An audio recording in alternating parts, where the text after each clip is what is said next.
हरि बोलो हरि रे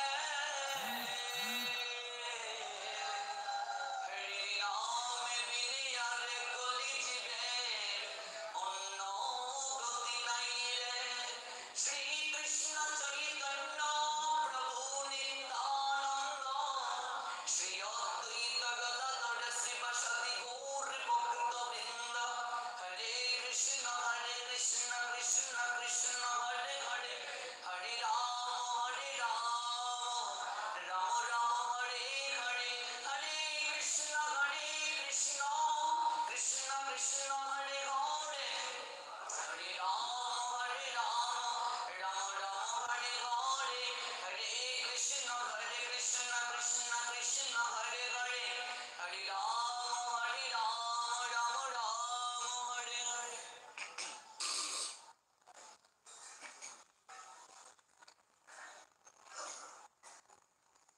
সমবেত অমৃত পিপাসু ভক্তমণ্ডলী, মহাসংযমের মাস দামোদর মাস উপলক্ষে 32 দিন ব্যাপী কৃষ্ণ কথা আস্বাদনের আজকের 20তম রজনী। আজকে একটা বিশেষ দিন, একটা বিশেষ তিথি। আজ আপনারা হয়তো অনেকেই অবগত আছেন, আজ গোপাষ্টমী তিথি। বছরে একটা দিন, যে বিশেষ দিনে শ্রীমতী রাধা রানী তার চরণকে দর্শন দিয়ে থাকেন। আজ সেই দিন, যে দিনে শ্রীমতী রাধা রানীর চরণ যুগল দর্শন করা যায়। বাকি সবকটা দিন শ্রীমতী রাধা রানীর চরণ যুগল দর্শনের সুযোগ নেই। কেবল আজকের দিনে প্রেমময়ী শ্রীমতী রাধা রানী তার চরণ যুগল সবাইকে দর্শন করিয়ে অপ্রাকৃত কৃপা প্রদান করেন। আমরা আজকের তিথির মহিমা শ্রবণ করব। কেন আজ শ্রীমতী রাধা রানীর চরণ দর্শন করা যায় এবং অন্যান্য দিনে বছরের কেন শ্রীমতী রাধা রানীর চরণ যুগল দর্শন করার সুযোগ নেই। চলুন আমরা একটু রাধা রানীর চরণে প্রেম ভক্তি অঞ্জলি নিবেদন করি। অতঃপর আমরা আজকের এই বিশেষ তিথির মহিমা শ্রবণ করব। আমাদের পুরাণ শাস্ত্রাদিতে উল্লেখ আছে, রা শব্দটি উচ্চারণ করার সঙ্গে সঙ্গে যে ব্যক্তি রা শব্দটা উচ্চারণ করে, ভগবান শ্রী গোবিন্দ সেই ব্যক্তির প্রতি অনুগত হয়ে যান, তাকে কৃপা প্রদান করেন। ধা শব্দটি উচ্চারণ করার সঙ্গে সঙ্গে ভগবান শ্রী গোবিন্দ তার শ্রীমুখ থেকে রাধা নামের মহিমা শ্রবণ করার জন্য সেই ব্যক্তির পিছনে পিছনে দৌড়াতে থাকেন। কেউ যদি ষোড়শ উপাচারেও যাবৎ জীবন গোবিন্দের আরাধনা করে, ভগবান শ্রী গোবিন্দকে যতটা না সন্তুষ্ট করা যায়, তার চেয়ে অধিক সন্তুষ্ট হন ভগবান যদি কেউ কায় মনোবাক্যে শ্রীমতী রাধা নামের জয়ধ্বনি করে। জয় রাধে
কার্তিক মাসে তিথির নাম গোপাষ্টমী তিথি হলো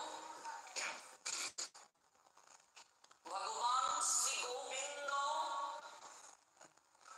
তিনি জন্ম নিয়েছেন, লালিত হয়েছেন, পালিত হয়েছেন, বিশেষ লীলা সম্পাদন করে জগৎ জীবকে শিক্ষা দিয়েছেন।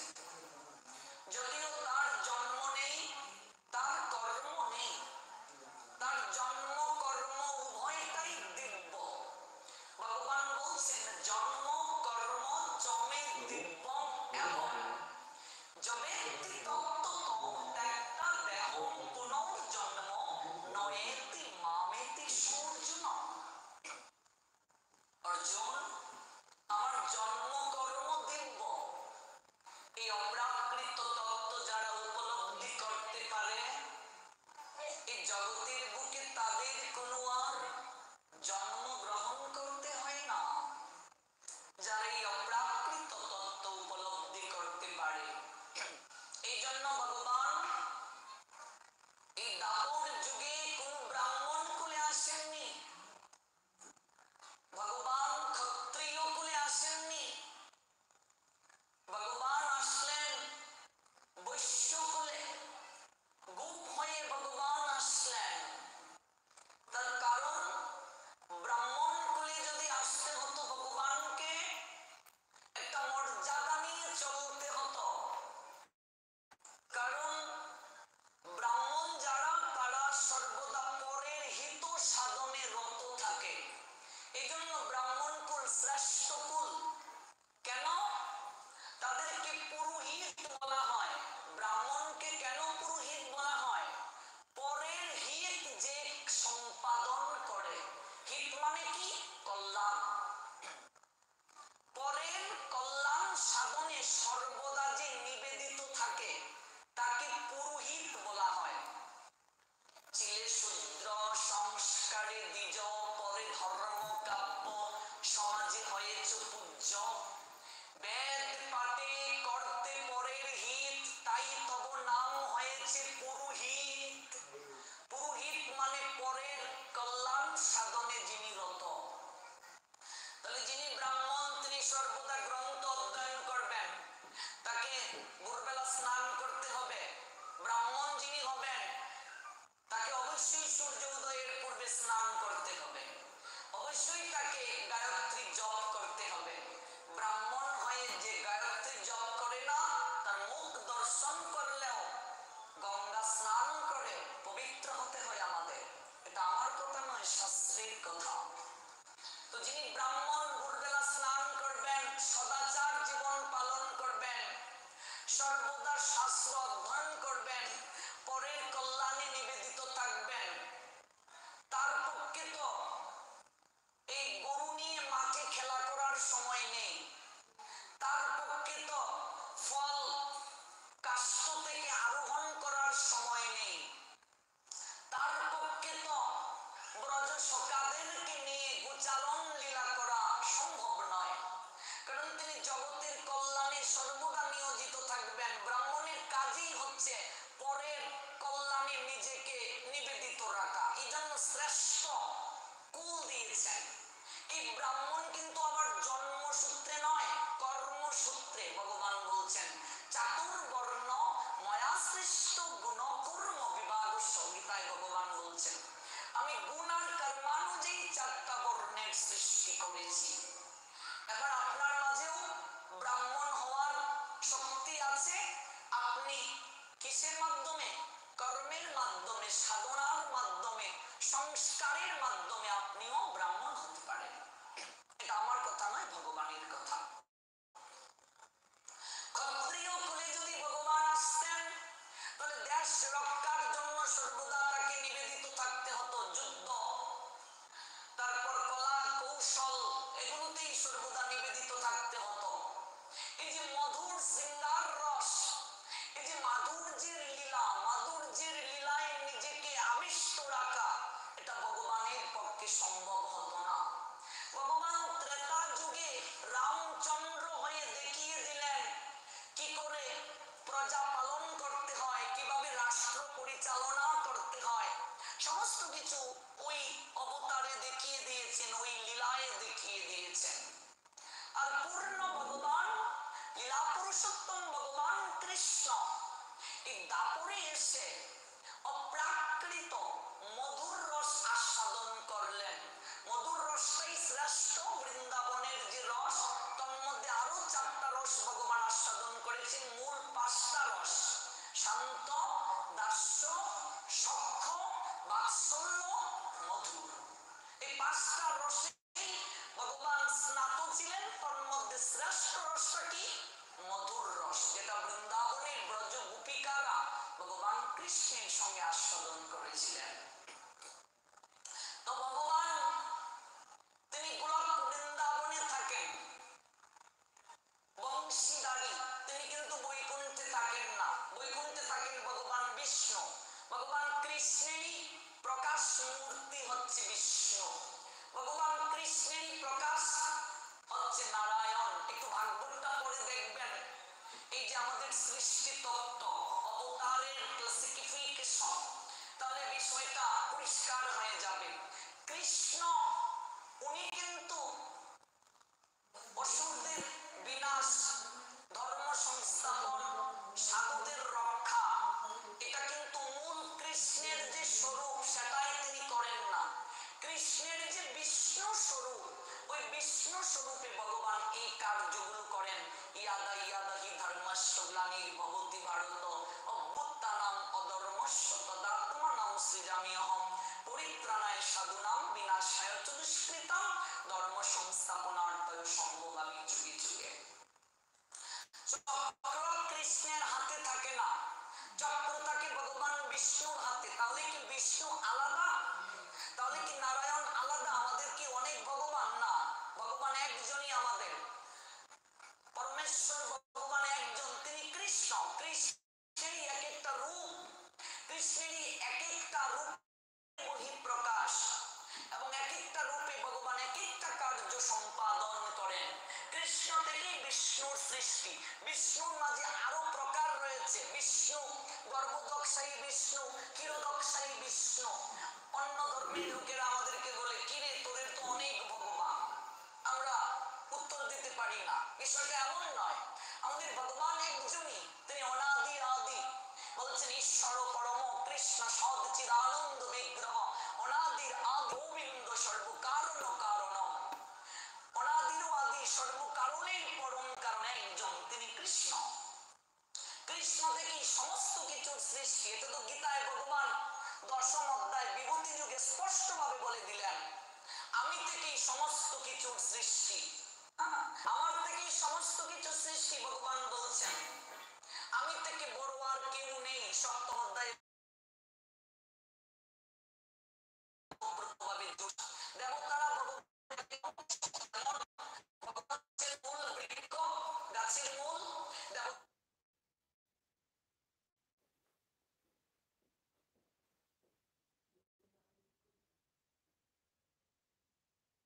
হচ্ছেন শাখা প্রশাখা।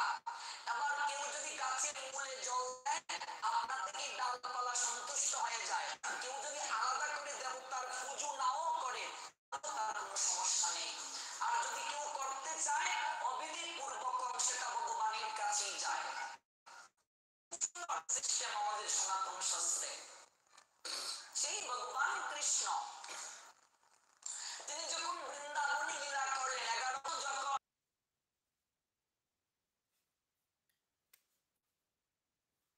যে বয়সটা 5 বছরের পূর্ব পর্যন্ত ভগবান কৃষ্ণ নন্দালয়ে কাদের সঙ্গে মল্ল কুস্তি, বুঝো মা, কুস্তি খেলছেন।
ছোট, তুই যদি ছোট না হতে তাহলে তোর বাবা তোকে গাভী চড়াতে বাছুর চড়াতে কেন দেয়? তুই ছোট বলেই আজকে তোর বাবা তোকে বাছুর চড়াতে দেয়। গাভী কোনো অধিকার দেয় নাই বৈশ্যকুলে গাভীর সেবা করা। প্রধান কর্তব্য হচ্ছে গোমাতার সেবা করা। যে গৃহে গাভী নাই একটা, সে গৃহ লক্ষ্মী শূন্য। প্রত্যেকটা গৃহে একটা গাভী থাকা উচিত, গাভীর সেবা করা উচিত। তবে মনে রাখতে হবে গোবৎস পালন এগুলো ব্যবসার জন্য নয়। এখন আমরা সনাতনী হিন্দুরা ব্যবসার জন্য গরু পালন করি, বিশেষ সময়ের আগে গরু বিক্রি করি যেন দাম পাওয়া যায়। আমি উচ্চারণ করছি না, এই জন্য এটা মহাপাপ। সনাতনী হিন্দুরা গোমাতার সেবা করবে, গরু সেবা করবে। তার কারণ ভগবানকে বলা হয় গোবিন্দ, ভগবানকে বলা হয় গোপাল। কারণ কি? গোবিন্দ ভগবান, গোপাল কেন, গোবিন্দ কেন, এই নামগুলো কেন হলো? তার কারণ ভগবান ওই গোবৎসদেরকে সেবা করেন। তিনি ওই গোবৎস চারণ করে আনন্দ পান, এই জন্য তিনি গোপাল। তিনি সমস্ত গোবৎস গাভী তথা বাছুর তাদেরকে চড়িয়ে আনন্দ পান। ভগবানের কাজই হচ্ছে ওই গরু চড়ানো। কৃষ্ণ ভক্ত যারা এবং বিশেষ করে সনাতনী যারা, তারা তো অবশ্যই অতি অবশ্যই গোমাতার সেবা করবে। আজকের এই দিনে গাভীর পূজা করা হয়। বৃন্দাবনে গিয়ে দেখবেন বিশাল করে গাভী মাতার পুজোর আজ আয়োজন করা হয়েছে। আমি 3 বছর আগে কেশিঘাটে ছিলাম আজকের এই দিনে গোপাষ্টমী তিথিতে। বৃন্দাবনে এখনো লক্ষ লক্ষ গাভী আছে যেখানে সেবা করা হয়, গাভীর পুজো করা হয়। গাভীর সিংহের মাঝে আজ হলুদ দিয়ে দিতে হয়, সিঁদুর দিয়ে দিতে হয়। গাভীর গলের মাঝে মালা পরিয়ে আজকের দিনে দিয়ে দিতে হয় এবং আবির দ্বারা সারা শরীর রাঙ্গিয়ে দিতে হয়। আজকে হচ্ছে গো পূজা। আজকের এই দিনে গাভীদের পূজা করতে হয়। গাভীর সর্বাঙ্গে 33 কোটি দেবতার বসবাস। গাভীর পূজা যদি ঠিকভাবে কেউ করে, সমস্ত দেবতারা তার প্রতি সন্তুষ্ট থাকেন। এবং এই জগতের বুকে কোন বৈদিক শাস্ত্রে 7 প্রকার গাভী নিধন করেন, তিনি মা, তাকেও মায়ের মর্যাদায় সনাতনীরা দেখে, তিনি মা।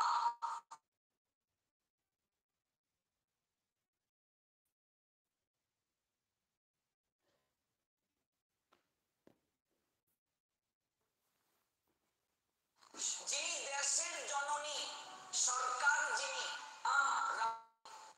এবং এই 7 প্রকার মায়ের মাঝে সবার উপরে স্থান দিয়েছেন গোমাতা। গাভীকে মায়ের মর্যাদা দিয়েছে, সর্ব উপরে স্থান দিয়েছে। কারণ ভগবান কৃষ্ণকে গাভীরা সন্তানের মতো ভালোবেসেছে। ভগবান কৃষ্ণ এই গাভীদের স্তন পান করেছেন বৃন্দাবনে। এই জন্য ভগবান কৃষ্ণকে ওরা পুত্র রূপে লালন করেছে। জিহ্বা দ্বারা আদর করে দিয়েছে গাভীরা কৃষ্ণকে, চুমু খেয়ে দিয়েছে, স্তন পান করিয়েছে। যেদিন বৃন্দাবন ছেড়ে কৃষ্ণ মথুরায় চলে গিয়েছিলেন অক্রূরের রথে চড়ে, সেই দিন থেকে গাভীরা আর কোনদিন বৃন্দাবনে হাম্বা হাম্বা রোগে ডাকে নাই। ও মা, মায়ের কোল থেকে সন্তানকে যদি কেউ নিয়ে যায়, মা যেমন পাগলিনীর নেওয়া হয়ে যায়, সর্বস্ব দিয়ে সন্তানকে প্রটেক্ট করার চেষ্টা করে, বাঁচাবার চেষ্টা করে।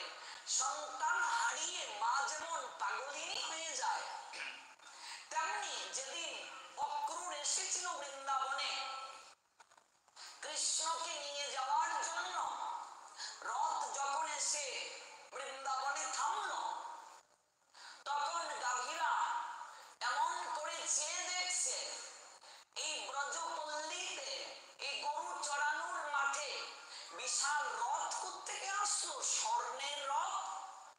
এই রথ তো বৃন্দাবনের কোন রথ নয়, এই রথ তো রাজার রথ। কে পাঠালো? মথুরা থেকে এই রথ আসছে।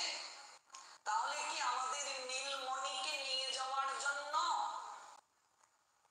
ব্রজের যেমন আকুল হয়ে কেঁদেছিল,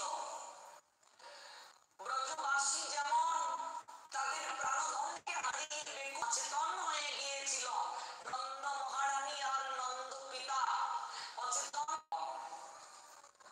ব্রজের গাভীগণ ওরা রথের পাশে এসে দাঁড়িয়েছিল, চক্রাকার গাভীরা। ওরা সবাই আম্মা আম্মা আম্মা রথের পাগলে নিয়ে কৃষ্ণের নিকটে আসছে। যে তাদেরকে দেখে মনে হচ্ছে তাদের কুল থেকে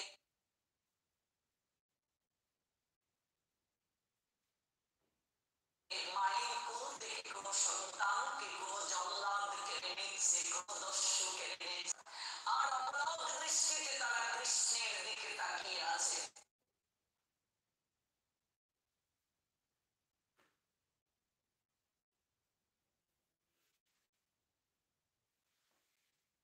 ওরা যেন বুঝাতে চাচ্ছে কাহিনী থাকবো, আমরা তাকে স্তন পান করাবো, আমরা তাকে আদর করবো। কানাইকে জড়িয়ে ধরে আদর করে দিলেন, বাসুদেবকে জড়িয়ে ধরলেন, ওদের নয়ন বেয়ে ঝরঝর করে জল ঝরছে। কোন কোন ষাঁড়গণ তাদের শিং দ্বারা রথকে আটকানোর চেষ্টা করছে। এই দৃশ্যগুলো দেখে নন্দ মহারানী আজ থাকতে পারলেন না। সে দেখে গোপাল ওদের চোখ বেয়ে ঝরঝর করে জল ঝরছে। গোপাল, ওরা কি করে তোকে ছেড়ে থাকবে বাবা? রথ চলছে, গাভীগণ বাছুরগণ রথের পিছনে পিছনে দৌড়ে দৌড়ে যাচ্ছে, আর তাদের চোখ বেয়ে অশ্রু ঝরছে। এতটা এতটা ভালোবাসে কৃষ্ণকে তারা। এর মর্যাদা দিয়েছি। এই জন্য আমরা সনাতনী হিন্দুরা আমরা গাভীকে দেবতা রূপে পূজা করি। আমরা বিশ্বাস করি আমাদের গাভীগণ অপ্রাকৃত বাস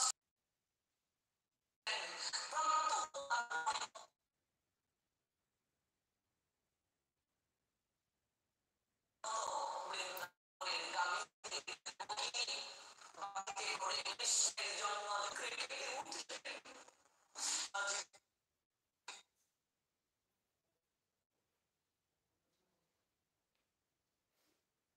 বৃন্দাবনে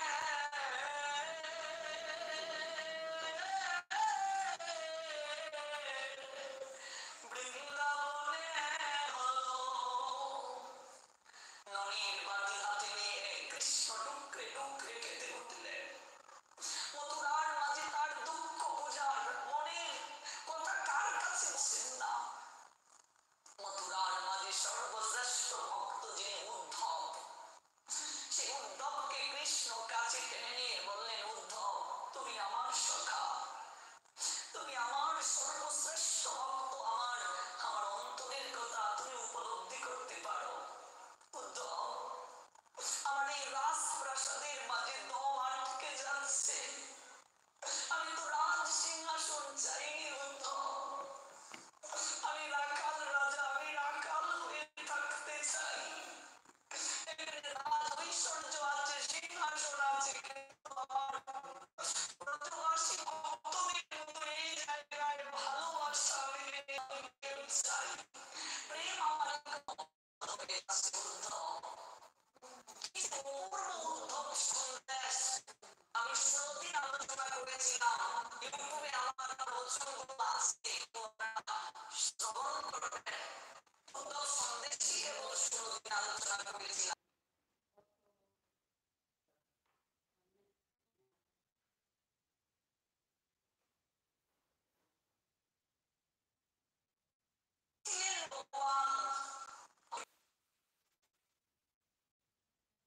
আমি মাতাদেরকে একটু আলতু করে পরশ বলি গিয়েছিলেন, যদিও বুঝিয়ে দিয়েছেন রাধারানীর কথা, বুঝিবে রসিক জন না বুঝিবে মূঢ়।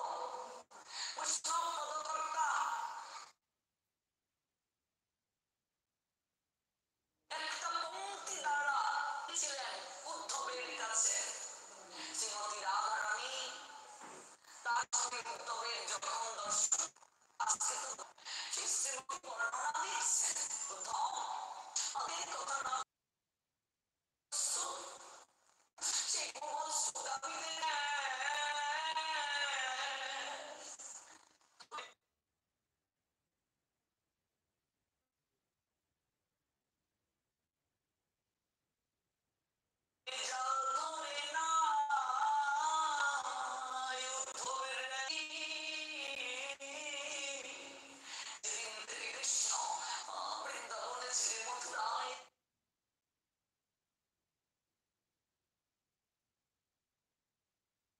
চলে গিয়েছে উদ্ধব।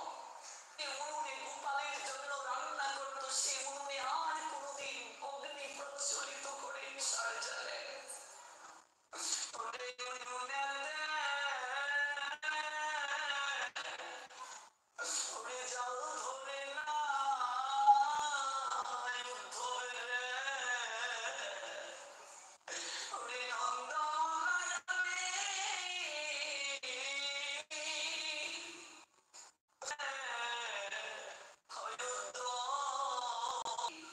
যেদিন থেকে কৃষ্ণ চলে গিয়েছে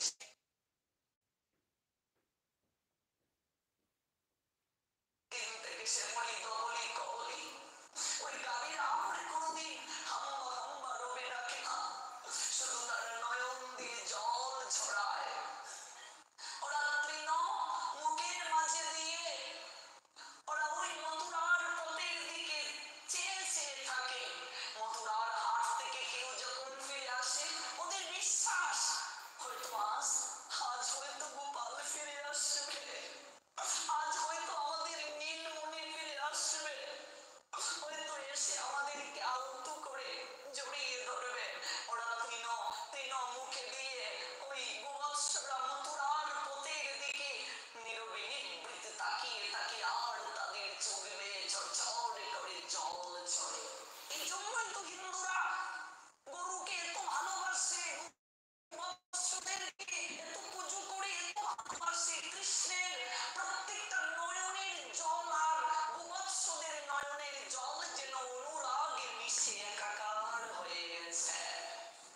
থাকলেই তাকে বেঁচে থাকা বলে না রে, আমি জীবনতে আমি মরে গেছি। দেহের মাঝে প্রাণ থাকলেই তাকে বেঁচে থাকা বলে না, আমি জীবনতে মরে গেছি। প্রাণ পাখি যদি দেহের ভিতর থেকে বের হয়ে যায়, দেহ পিঞ্জর থেকে, তাহলে তো কিছুটা সময়ের জন্য এই জগতের যন্ত্রণা থেকে সে মুক্তি পায়, কর্মফলে আরেকটা তার দেহ হয়। কিন্তু প্রাণ পাখি যদি কাঁচার ভিতরে থেকে ছটফট ছটফট করে, কতটা দুঃখ হয়ে উঠাও। আমি জীবনতে মরে গেছি। গিয়ে বলিও বলিও তুমি গিয়ে রাগে পড়ে গেছে, কত তলায় বড়ই গাছে ভুজঙ্গে আশ্রয় আছে। রাধার প্রেম যমুনায় চোর পড়েছে, জল আনিতে যায় না রায়।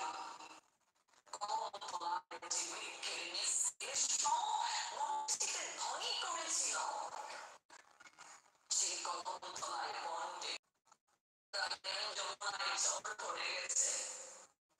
আর যেদিন দেখে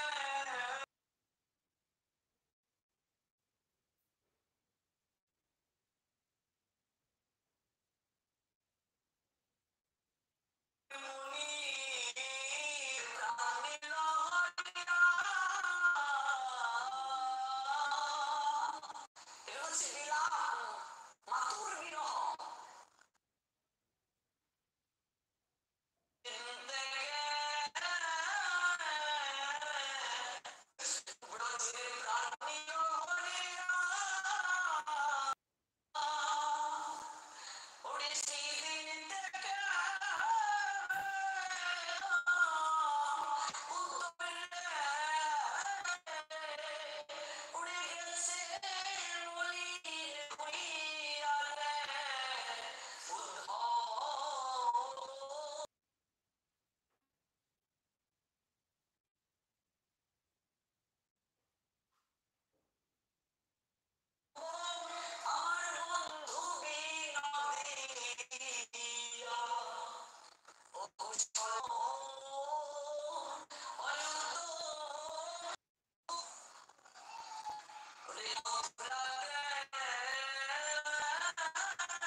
মথুরা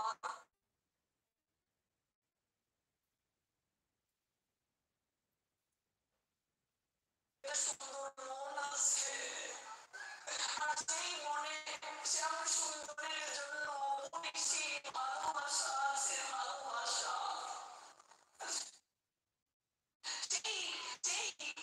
হৃদয়ে যন্ত্রণা আর্তনাদ জ্ঞাপন করছেন। মথুরাতে গেল বন্ধু সুখের লাগিয়া, আমায় যে তলিয়া গেল মারুনি বানিয়া। অগরাই ধনী আমি আজ জানাচ্ছি, কাল ফিরে আসবো। ওই কাল হতে দিন সপ্তাহ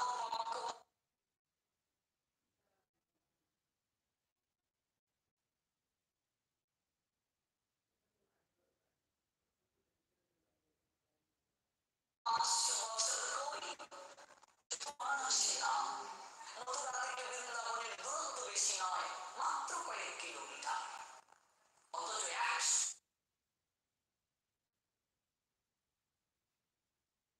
100 বছর কৃষ্ণ আসছেন না বৃন্দাবনে। আলোচনা অনেক কারণ আছে, ভাবের পার্থক্য। মথুরায় হচ্ছে ঐশ্বর্য ভাব, বৃন্দাবনে হচ্ছে মাধুর্যের ভাব। মাধুর্য ঐশ্বর্য জলার তেল এক জায়গায় কখনো মিশতে পারে না, কখনো না।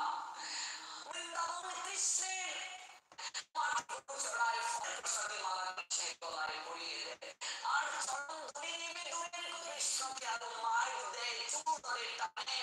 নন্দ মহারাজ জুতা দেয়, বুঝা বলে নিয়ে যা, নন্দ মহারানী কান ধরে উঠবস করায়। আর মথুরা দ্বারকায় কৃষ্ণ রাজা, ওর চরণ ধুলির জন্য মানুষ লাইন ধরে বসে থাকে। কোনদিন মথুরা দ্বারকায় কৃষ্ণকে বাহিরে লোকেরা খালি গায়ে দেখে নাই। এই যে ভাবের পার্থক্য। আর অনেক কারণ আছে, অনেক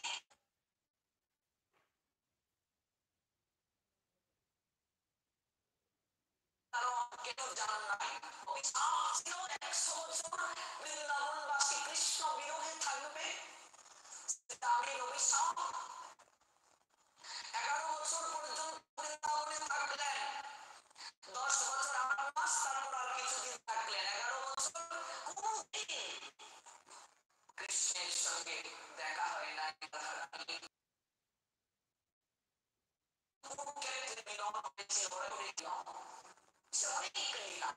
সেই কৃষ্ণ রাধার চরিত্রে আমরা সিরিয়ালে কালিমা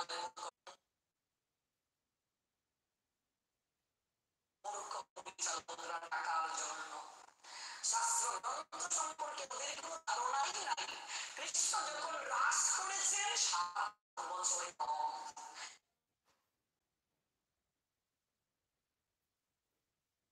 একটা 5-6 বছরের বাচ্চাকে জড়িয়ে ধরলে চুমু খেলেও সমাজ খারাপ চোখে দেখে না। কৃষ্ণের সঙ্গে রাধারানীর সম্পর্ক না, অথচ সিরিয়ালে রাধা কৃষ্ণের বয়স দেখানো হচ্ছে কম বয়স। এগুলো দেখাও বাবা, মনে রাখতে হবে। রাধা কৃষ্ণের প্রেম মানে ভক্তের সঙ্গে ভগবানের মিলন, খণ্ডের সঙ্গে অখণ্ডের মিলনের প্রেম মানে সাধনা।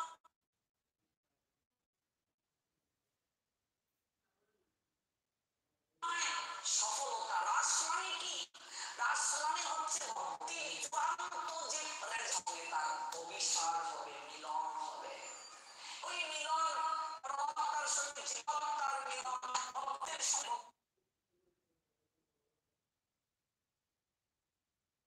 ভগবানের মিলন, খণ্ডের সঙ্গে অখণ্ডের মিলন। ওই অথচ সিরিয়াল আমাদেরকে সুরসুরি দিচ্ছে, যৌন সুরসুরি। সম্পর্ক নেই, যেগুলোর সঙ্গে শাস্ত্রের কোনো মিল নেই, আমরা এগুলোকেই ধর্ম বিশ্বাস করে নিচ্ছি। অন্যান্য ধর্মের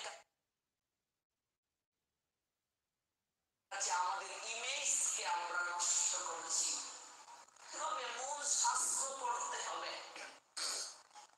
যে শ্রীরাম অভিশাপ দিয়েছিলেন 100 বছর বৃন্দাবনবাসী কৃষ্ণ বিরহে থাকবে, একটা লীলা হয়েছিল, যে লীলার কারণে শ্রীরাম শঙ্খচূড় হয়ে জন্ম নিয়েছিলেন অসুর কুলে। তুলসীর স্বামী শঙ্করচূড়, যে শঙ্করচূড়ের হাত থেকে মায়েদের সন্ন্যাসী রাধারানী সহ কৃষ্ণ দর্শন পায়। সেই শ্রীরামের সঙ্গে মল্লযুদ্ধ হলো।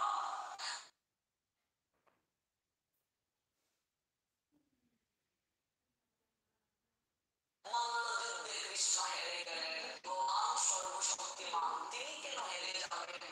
তার কারণ ভক্তকে সর্বদা ভগবান জিতি করি, পরাজিত হতে পছন্দ করি। ভগবান পরাজয় ভক্তের বিরুদ্ধে প্রেম রয়েছে।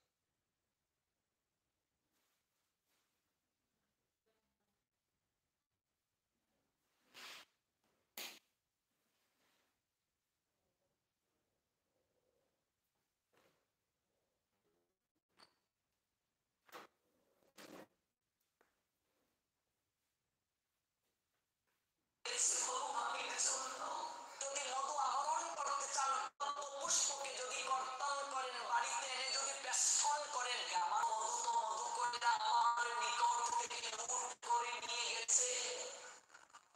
ভগবান বলছেন যদি ভক্তি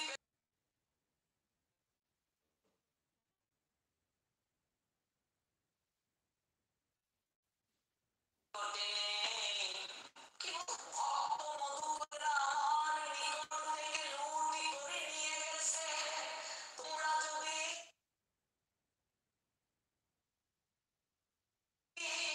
ভক্তি পেতে চাও,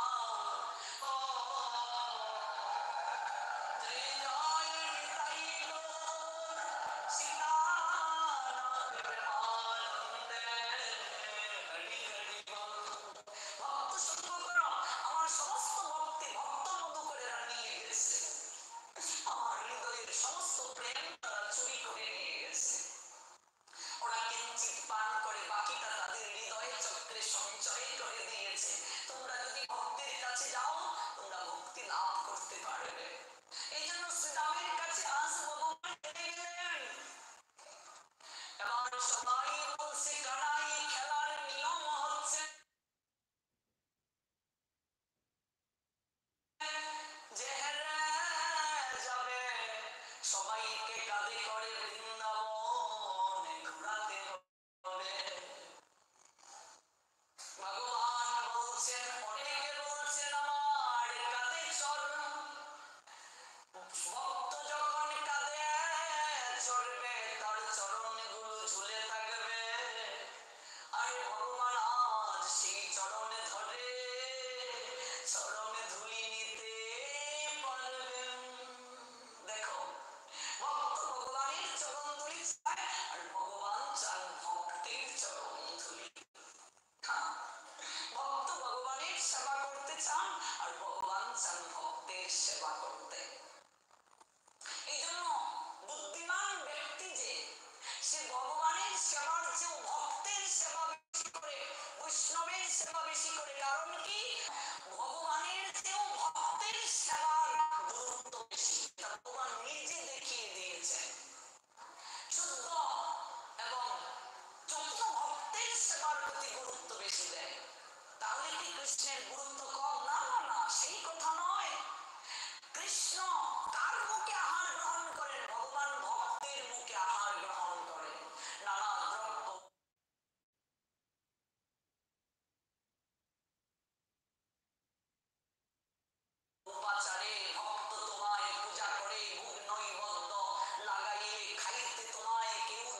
গোপালকে গড়ে তুলতেন। এখনো দেখবেন বৃন্দাবনে সন্ধ্যায় ব্রজগোপীরা গাভীদেরকে আরতি করে সন্ধ্যার দিকে গো আরতি।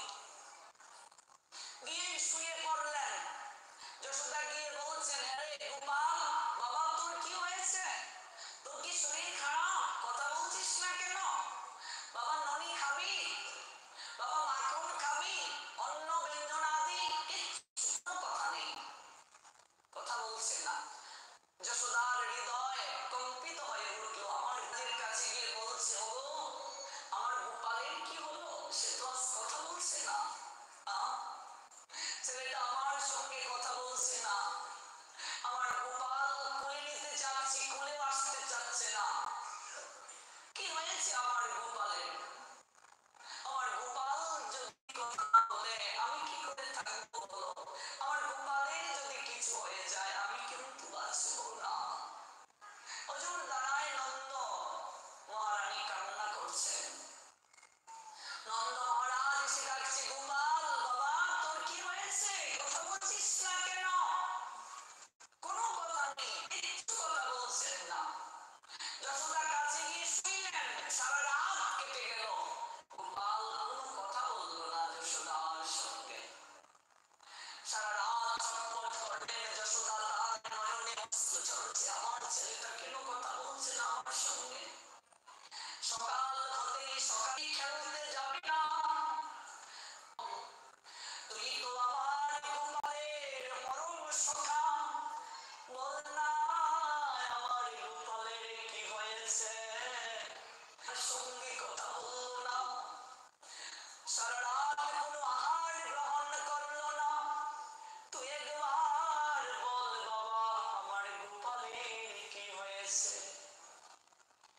সকারানন্দ মহারানীকে বলেছে, গোপাল শ্রীরামের সঙ্গে মল্ল যুদ্ধ করেছে, সমস্ত সকারা তাকে খেপিয়েছে, তুই ছুটি নেই, তাই তোর পিতা তোকে বাছুর চড়াতে দেয়, গাভী চড়ানোর অনুমতি দেয় নাই। তাই গোপাল অভিমান করেছে, তাকে যদি গাভী চারণ করার অনুমতি না দেয় সে আর কথা বলবে না। যদি গাভী চড়ানোর অনুমতি না দেয় আর কোনোদিন কথা বলবে না, বাছুর চড়ায়। এবার বৈশ্যদের একটা ধর্ম আছে, গোপ যারা, তাদের ধর্ম হলো ব্রাহ্মণ যেমন পৈতা ধারণ করার সময় বিশাল অনুষ্ঠান করে, পৈতা কিন্তু ব্রাহ্মণের মাঝেও ক্ষত্রিয়ের মাঝে এবং বৈশ্য তিন বর্ণেরই পৈতার অধিকার আছে। কায়স্থ যারা তাদেরও পৈতা নেওয়ার অধিকার আছে, কায়স্থ কুলে যারা জন্ম নিয়েছেন। তবে সংস্কারে, আমি আবারও বলছি জন্মসূত্রে নয়, শূদ্র কুলে যারা জন্ম নিয়েছেন তারাও সংস্কারে পৈতা নিতে পারবেন। পৈতা নিলে কি দ্বিজ, ব্রাহ্মণ নয়, প্রত্যেকটা মানুষ শূদ্র হয়ে জন্মগ্রহণ করে, সংস্কারে দ্বিজ। পৈতা দিলেও ব্রাহ্মণ হয় না, তাকে দ্বিজ বলে। ব্যাট পাতে বিপ্র, ব্রহ্ম জানাতে ব্রাহ্মণ। বৈশ্যদের বিশাল উৎসব হচ্ছে যেদিন থেকে তাদের সন্তানরা গাভী চারণ করার অধিকার পাবে, সেই দিন বিশাল করে তারা উৎসব করবে গোপ যারা, এবং গাভীর পূজা করবে তারা। তাই নন্দ মহারাজ যখন কথাটা শুনলেন তিনি বললেন, এই অভিমান করেছে আমার গোপাল। সঙ্গে সঙ্গে নন্দ মহারাজ 5 ভাই ছিলেন, বাকি 4 ভাইকে ডাকলেন, শাণ্ডিল্য মুনিকে ডাকলেন, সবাইকে নিয়ে বসলেন। আমার গোপাল তো বড় হয়ে গেছে, তখন গোপালের বয়স 6 বছর, 5 গিয়ে 6 পদার্পণ করেছে। আমার ছেলেটা গাভী চড়ানোর অনুমতি চায়। কথাটা শোনা মাত্রই নন্দ মহারানী হাউমাউ করে কেঁদে উঠলেন, একদম না, আমার ছেলে এখনো বড় হয়নি। বাছুর চড়ালে আশেপাশে থাকে, কিন্তু গাভীদেরকে যদি চড়াতে যায় অনেক দূরে বনে যেতে হবে, আমি এক মুহূর্ত গোপালকে না দেখে থাকতে পারবো না। মা তো যশোদাজি কতটা ভালোবাসতেন গোপালকে, একটু আপনারা ভাগবতটা পড়ে দেখবেন। নিজের স্বামীর থেকেও কোটি কোটি গুণ বেশি গোপালকে ভালোবাসতেন যশোদা।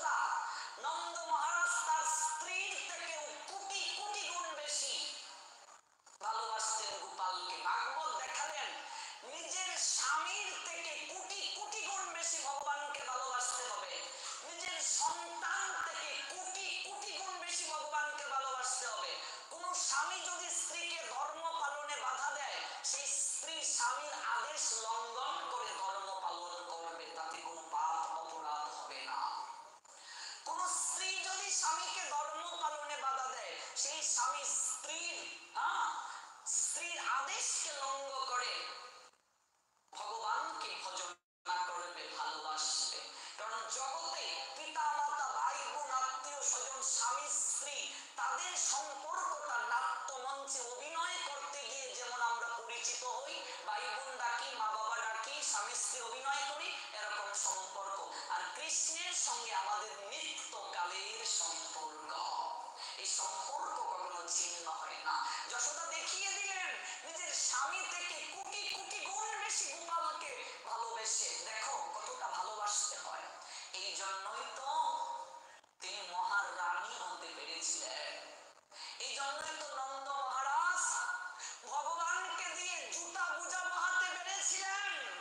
এই জন্যই তো যশোদা ভগবানের কান ধরে উঠ বস করাতে পেরেছিলেন। কতটা ভালোবাসলে ভগবান ভক্তের কাছে ছোট হয়ে যায়।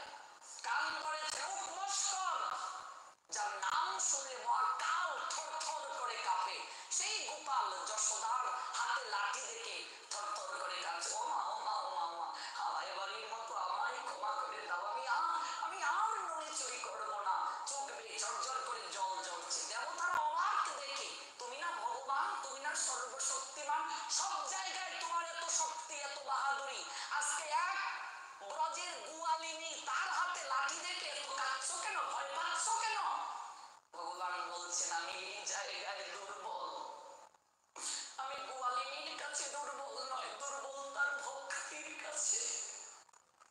আমি দুর্বল ওই ভক্তের প্রেমের কাছে। ওই যশোদা যে দড়ি দ্বারা বাঁধছে এটা পাটের দড়ি নয়, এই দড়ি হচ্ছে ভালোবাসার বন্ধন। জয় জয় শ্রী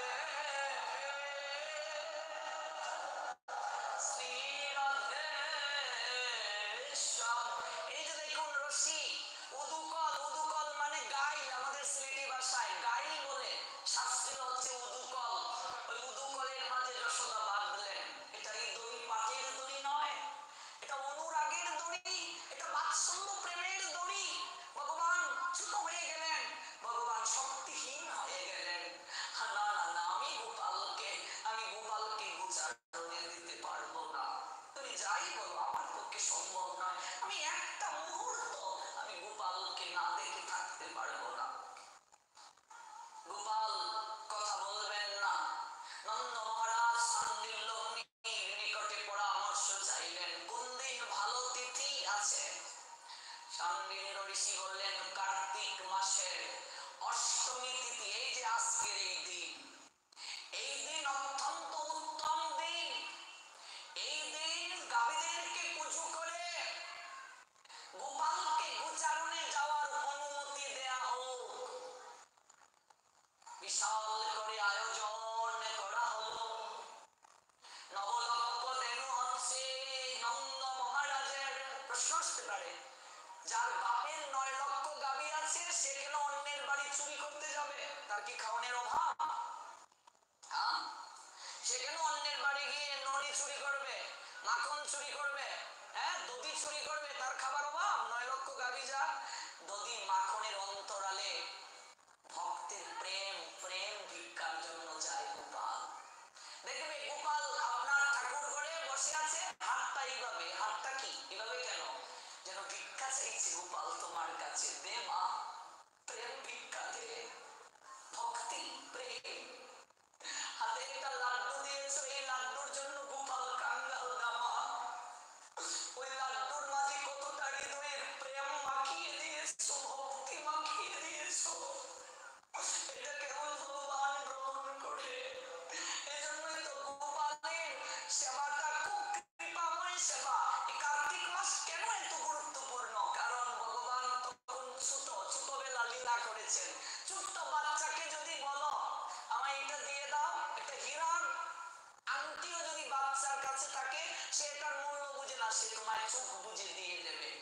হ্যাঁ, ছোট বাচ্চা, তার ইনসানি নিন্দা নেই, আগুন বুঝে না, সে হাত দিয়ে দেবে, পোড়াবে কিনা এই জ্ঞান নেই। ওই গোপাল যে রূপটা ভগবানের, এই সময়টা ভগবান তখন অবুঝ। এই কার্তিক মাসে সব লীলা করেছেন ছোটবেলার লীলা। এই মাসে যদি গোপালের কাছে কেউ কিচ্ছু চায়, ভগবান এত দোষ ত্রুটি দেখেন না, ভগবান চোখ বুঝে সেই ভক্ত করে দেন। এই জন্য বিখ্যাত কার্তিক মাস। এই মাসে ভগবান এত ভাব বিচার করেন না। এই মাসে তিনি গোপাল রূপে লীলা করেছেন। অন্যান্য সময়ে বিচার আছে, সেবার ত্রুটি বিচ্যুতি আছে। এই মাসে এত ত্রুটি নেই, এত বিচ্যুতি নেই।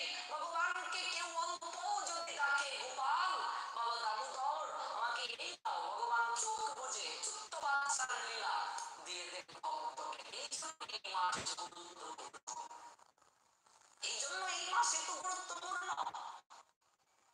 সামনের লোকে পুজো করেন, গাভীর সিংহের মাঝে আবির দেয়া হলো, সিঁদুর দেয়া হলো দোলাকে, ফুলের মালা গাভীর গলে পরা হলো। গোসাবতী মা, রোহিণী মা, বলরামের মা এবং ব্রজবাস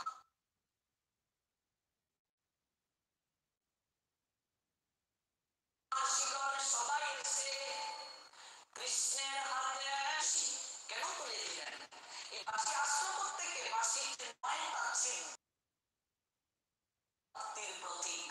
এই বাঁশি দেওয়ার অর্থ হচ্ছে মূলত এই বাঁশির সুর দ্বারা গাভীদেরকে আকর্ষণ করার জন্য। এটাই মূলত বাঁশি দেওয়ার পিছনে কারণ ছিল। গোবিন্দ এই জন্য কৃষ্ণের নাম। কৃষ্ণের যত নাম রয়েছে তার মধ্যে সর্বোত্তম দুটি নাম, একটা কৃষ্ণ, একটা গোবিন্দ। আপনি যেভাবেই ডাকুন কৃষ্ণ কৃপা করবেন, কিন্তু এই দুটি নাম প্রধান। হাতে একটা সিন্দা তুলে দিলেন, সিন্দায় ফু দেবে, বাঁশি বাজাবে, আকর্ষণ করার জন্য গোবৎসদেরকে সাজিয়ে দিলেন। আরো লীলা আছে, অনেক লীলা। যশোদা উৎকণ্ঠিত যে অসুর বনে আছে, গোপালের সর্বদা ক্ষতি সাধিত করতে চাইছে জন্মের পর থেকে। ওরা সর্বদা আমার গোপালের ক্ষতি সাধিত করবে,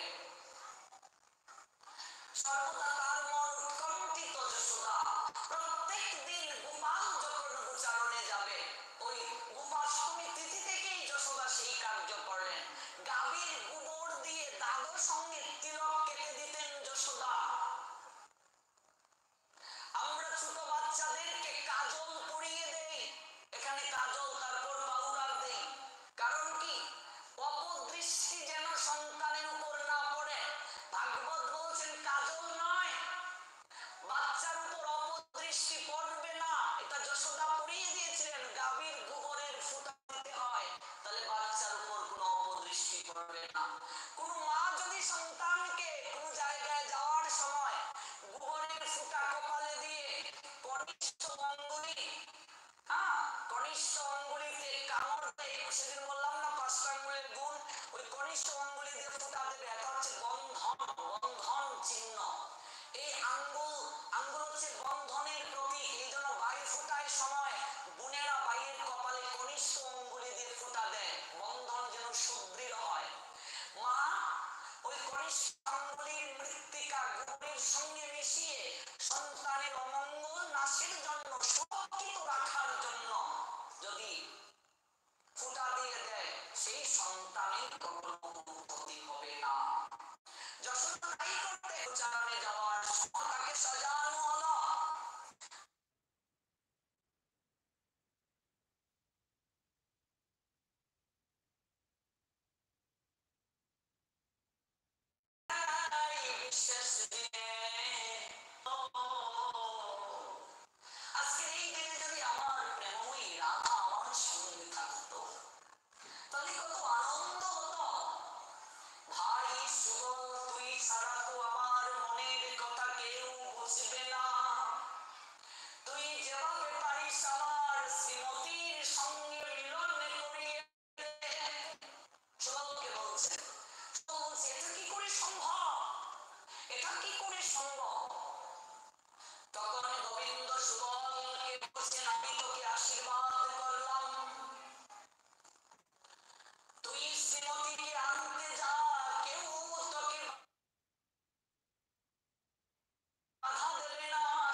জটিলা কুটিলা কৃষ্ণ বিদ্বেষী, কৃষ্ণ ভজনের বাধা।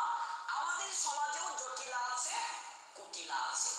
যাদের মন জটিল ওরা জটিলা, যাদের মন কুটিল ওরা হচ্ছে কুটিলা, ওরা হচ্ছে কৃষ্ণ ভজনের বাধা। সেই শ্রীমতী রাধার নিকটে সুবল গেলেন, আর সুবল রাধারানীর বেশ পরিধান করে জটিলা কুটিলার ভুবনে রইলেন। আর রাধারানী সুবলের মতো আজকের এই দিনে ধুতি পরিধান করলেন। সর্বদা শ্রীমতী রাধারানীর চরণ দর্শনের কারো সুযোগ নেই, তিনি হলেন গৃহবালা। কিন্তু আজ সেই শ্রীমতী সুবল আজ তিনি গোচারণ করলেন। জয় জয় প্রেমময়ী শ্রীমতী রাধারানী কি, জয় জয় শ্রী রাধে। সুবলের বেশ ধারণ করলেন শ্রীমতী রাধারানী, ধুতি পরলেন ছেলেদের মতো। এই জন্য আজকের এই দিনে রাধারানীর চরণ যুগল দর্শনের সুযোগ রয়েছে।